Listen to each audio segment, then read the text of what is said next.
Hi అండి, welcome back to my channel. ఈరోజు recipe మన తెలుగువారి ఫేవరెట్ రెసిపీ పప్పు మామిడికాయ ఎలా తయారు చేసుకోవాలో చూద్దాం.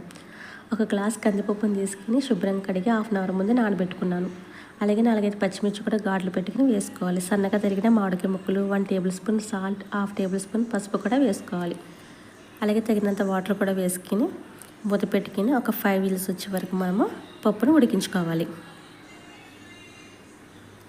పప్పు అనేది ఉడికాక దీన్ని బాగా మెదుపుకొని పక్కన పెట్టుకోవాలి. ఇప్పుడు తాలింపు కోసం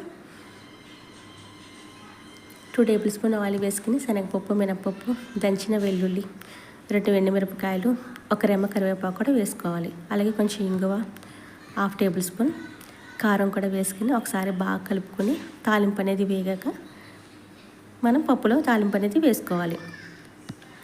సో అంతేనండి, ఎంతో టేస్టీగా ఉండే పప్పు మామిడికాయ అయితే రెడీ. ఈ కాంబినేషన్ ఎంతమందికి ఇష్టమో కమెంట్ చేయండి. నచ్చితే లైక్